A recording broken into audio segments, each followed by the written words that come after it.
African coast. These were not isolated villages. These were states with armies, universities, and long-distance trade networks stretching across the Sahara, the Indian Ocean, and into the Middle East. But Europe didn't see empires. Europe saw opportunity. By the 1880s, Europe was in the throes of the Industrial Revolution.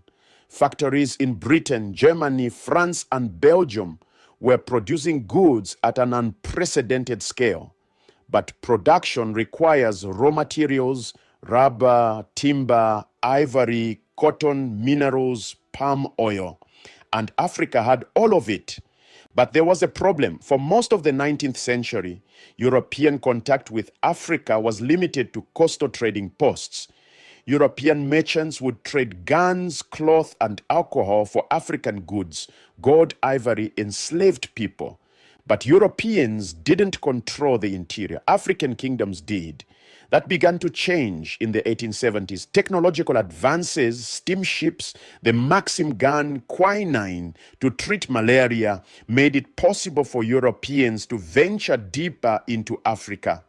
Explorers like David Livingstone, Henry Morton Stanley, and Pierre Savognon de Brazza traveled up African rivers, mapped territories, and reported back to European capitals about the wealth waiting to be claimed.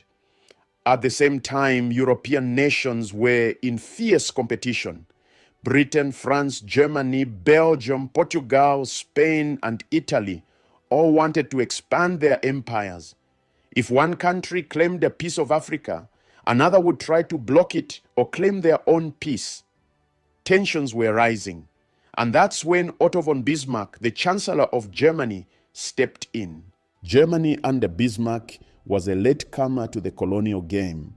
Britain and France already had colonies.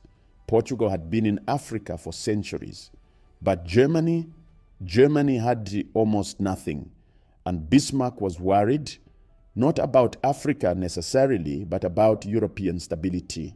He feared that competition over Africa would lead to war between European powers. So he proposed a solution, a conference. If the European powers could sit down and agree on rules for dividing Africa peacefully, diplomatically, then everyone could expand their empires without conflict. At least that was the pitch.